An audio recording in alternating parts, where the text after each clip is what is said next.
अयोध्या में 22 जनवरी को राम मंदिर में प्राण प्रतिष्ठा होनी है। इसके लिए अयोध्या को सजाया जा रहा है, लेकिन वहीं कुछ लोग ऐसे हैं जिन्हें डर है कि 22 तारीख के बाद उनका रोजगार चला जाएगा। दरअसल वो अयोध्या में सड़क के किनारे किसी मंदिर या किसी महंत की जमीन पर किराए पर अपनी दुकान चलाया करते थे, लेकिन साल 2022 में जब सड़कों का चौड़ीकरण शुरू हुआ तो उनकी दुकानें चली गई। तब सरकार ने इन्हें 1-1 लाख का मुआवजा दिया था और कहा था कि यहाँ पे दुकानें बनेंगी तो आपको उसमें जायज़ दर पर दिया जाएगा। लेकिन अब हालात ये हैं कि उन्हें डर सता रहा है कि 22 तारीख के बाद उनकी दुकानें लगेंगी भी या नहीं।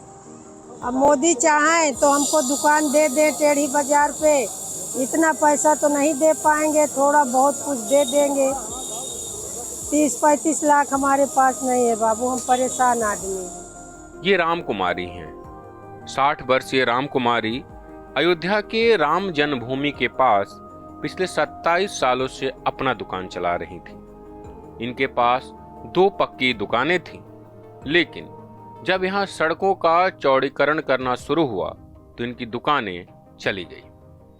सरकार ने कुछ वादे भी किए, लेकिन आज ये सड़क किनारे ठेले पर दुकान लगाने को मजबूर है। यहाँ भी ये सुकून से अपना दुकान नहीं लगा पाती।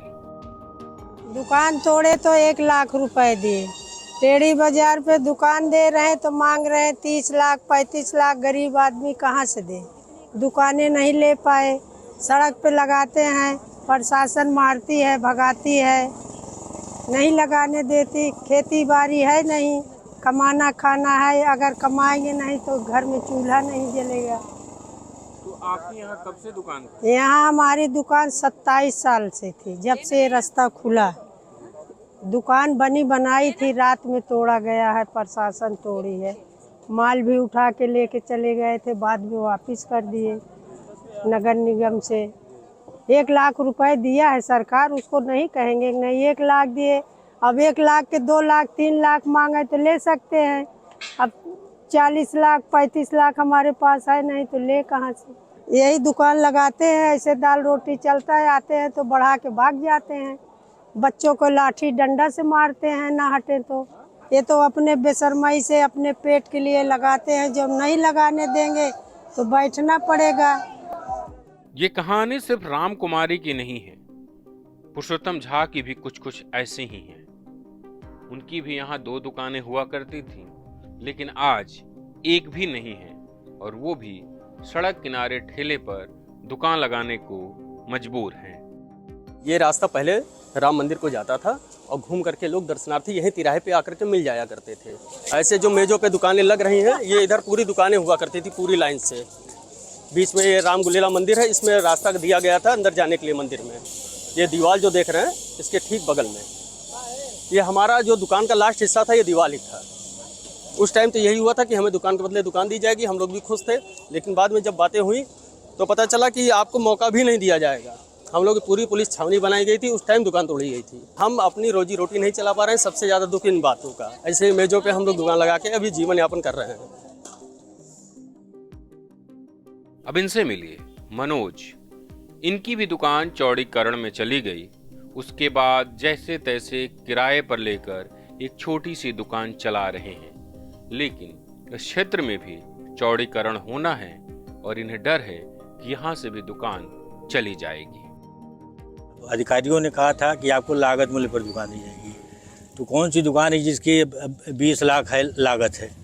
20 लाख में कौन सी? वो भी 30 साल के लीज पर सरकार दे रही है। वैसे जगह पर दुकान बना है, आउट ऑफ सिटी बना है, वहाँ बोनी के लाले पड़ेगा।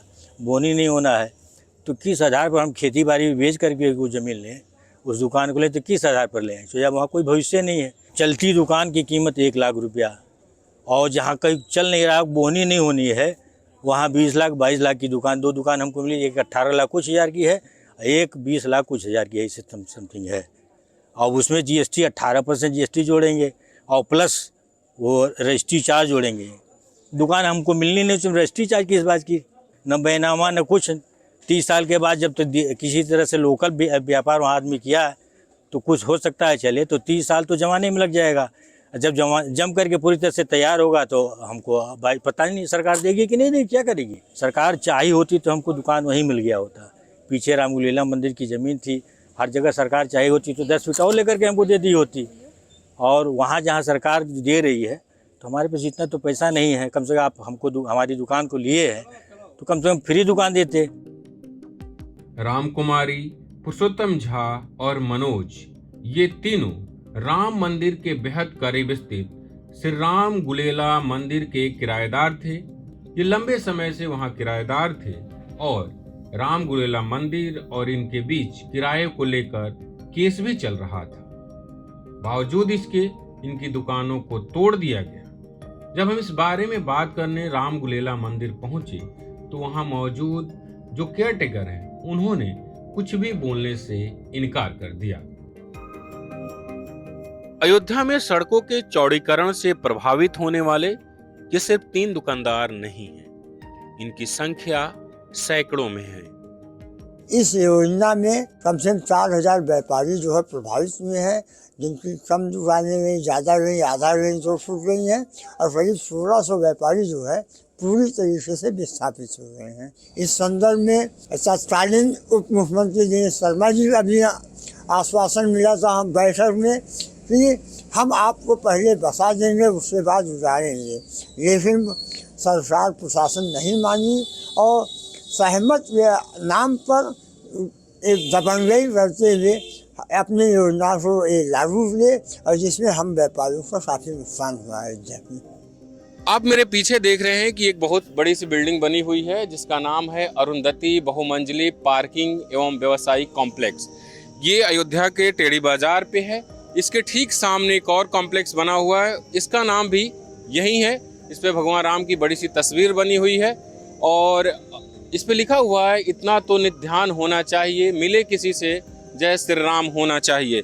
बता दी कि ये बड़ी सी जो बिल्डिंग बनी हुई है, ये यहाँ पर उन दुकानदारों को कमरा देना था दुकानदारी के लिए जिनकी दुकानें सड़क के चौड़ीकरण के दौरान टूट गई है। वैसे तो अयोध्या में कई सड़क मार्गों का चौड़ीकरण हुआ, लेकिन 3 मार्गों ने सबसे ज्यादा दुकानदारों को प्रभावित किया। यह है भक्ति पथ, जन्मभूमि पथ और राम पथ। भक्ति पथ हनुमानगढ़ी से होकर राम जन्मभूमि को जाता है। इसकी दूरी 900 मीटर है। पहले ये 7 मीटर चौड़ी हुआ करती थी, अब 14 मीटर है। दूसरी है जन्मभूमि पथ। ये बिरला धर्मशाला से राम मंदिर के गेट तक जाता है। इसकी दूरी भी 800-900 मीटर है। तीसरा है राम पथ जो 13 किलोमीटर है, जो अयोध्या से फैजाबाद जाता है। पहले ये 10 मीटर चौड़ी हुआ करती थी, लेकिन अब 20 मीटर है।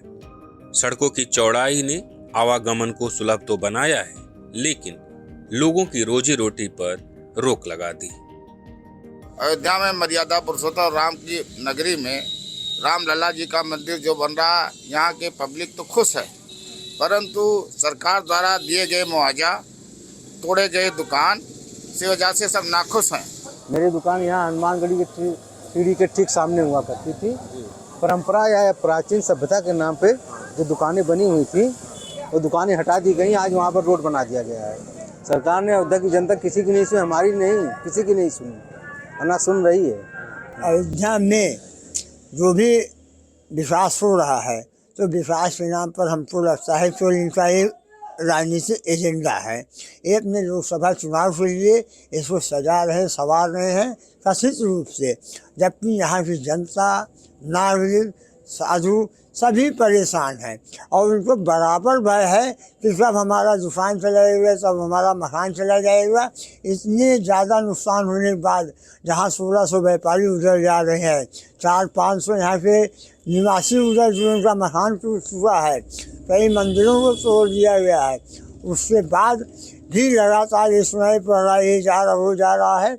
अयोध्यावासी भयग्रस्त हैं, उनको बराबर ये डर सता रहता है कि गवर्नमेंट सब योजना कोई लाभ पे और यहाँ से हम लोगों को उजाड़ दे। इस संदर्भ में भी हाल ही में गवर्नमेंट ने नदी के किनारे का ग्रुप खेत घोषित किया है और उस ग्रुप खेत में आधा अयोध्या शहर और आधा फैजाबाद शहर आ रहा है।